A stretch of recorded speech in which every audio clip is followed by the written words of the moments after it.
Hi, my name is Grisel Acosta, and this is my book, Things to Pack on the Way to Everywhere. There's a little glare on it. Um, and I'm going to read a couple of poems from it. The first one is the first poem in the book, and it was commissioned by the Lights for Liberty movement that happened not with this administration, but two administrations ago, which was the same leadership, when we learned about the kids that were being placed in cages. So I wrote this specifically for that movement that was against that. And it's called We Carry the Earth. Mm. We carry the earth. We bring the harvest and lay it at an altar of bread crust, pierced gold earrings, and the bones of our firstborn. Mm. Banana leaves halo the foundation of her body.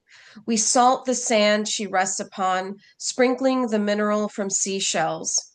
We pick translucent grapes and squeeze the juice into our downturned mouths, lay gardenias to frame her death, perfume the pain within our muscles. You see a carcass of stone, barren of life, bleached Osein. We see the child that ran between the saguaros and wore red matucanas in her hair. Cognac woven leather wrapped her brave feet as her toes tipped sharp rock, skipped over puddles bordering the desert on lucky rain days. White sun burned through camisas de primos sent to us del norte, worn threads unraveling with each day of wear, cada dia without descanso or certainty. Black hair flying like whipping palms set aflight from much needed breezes, cooled cafe skin burning cedar brown with each step on the red tawny dirt taking us closer.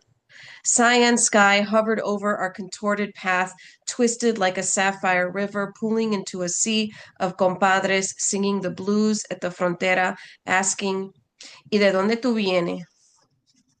It must have been the cold concrete holding her like iron gate, choking her lungs into frozen prayer, holding her breath tight within gray mucus and swollen sacs, bubbles of air that stopped circulating like language, words that fall dead on icy ears.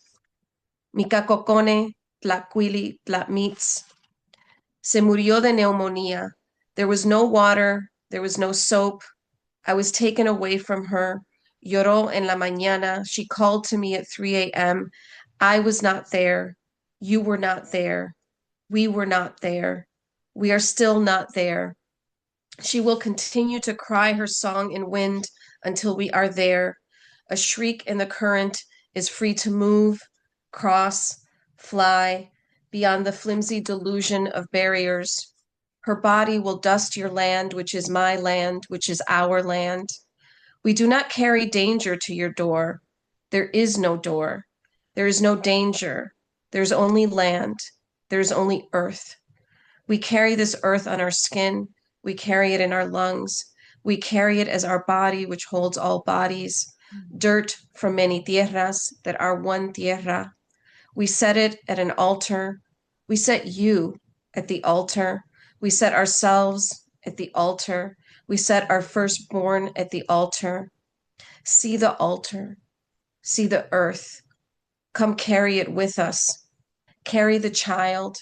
Carry the family. Carry the people who are your people, who are yourselves. You have been invited. Mm. Oh my God. This is really beautiful. And I love that it's like an epic poem almost. But why is it not on one whole paper, but it's like divided? I love that division. I chose because there's so many parts and it is epic. I decided to put different parts of the poem on different pages just to kind of have a breath with Mm. each section. Um, we start with the death of the child. And this was specifically after a child that I read about that died of pneumonia when she was taken away from her mother. Mhm. And I so I started with that in a very ceremonious way, like very mythological. But then I also turned back to the journey, and the journey is called from the journeys of my friends growing up, Mm, many of who crossed with their families. Um, and and then I wanted to kind of get back to the current moment, or at least the moment that was current at the time that I wrote this, where these kids are being left alone without soap, without water. So anyway, I wanted to kind of piece those different moments onto different pages, mhm, and then have that culmination where I ask people to think about, hey, um, we are all one people in the end.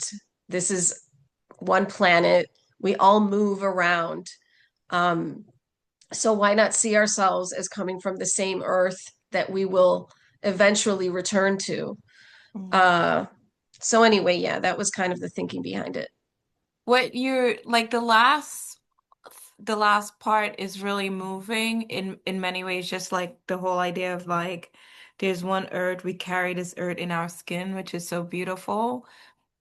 But it also is just like kind of teaches us like I feel like how I have to say sometimes people of color are always the ones to see the bigger picture, to be like, hey guys, we're all in this together. We're all part of this. And you are welcome. You're come to the altar. Yeah, unfortunately, and this is something that obviously Du Bois and many others have written about. This consciousness that we have to have, where we're looking at not only through our own eyes, but then the eyes of the colonizer. Um, Me as a woman, I also feel like women in particular have another way of looking at things. Queer folks, I also identify as queer. Queer folks have a different lens as well. So when we have these intersectional lenses, yeah, we can definitely see a much bigger picture. And I'm thinking about the astronauts who are, headed toward. They haven't returned, right? They're not back yet, I don't No, think. Yeah, no. yeah. So they're on their way back. And they have another perspective, right? That where they can see how tiny our planet Yeah. is, and how all of us are just tiny little creatures on it. Um, all you can see is the earth from that distance. So there are so many perspectives that we should be considering when we look at what we're doing to each other and with each other. Um, and yeah, I do think that as a person of color, as a queer woman, as an educator, as an artist, the burden does lie on me, and I don't mind that. I think it's such a privilege, and I'm grateful that I am not in a situation that where I'm encouraged to be blind.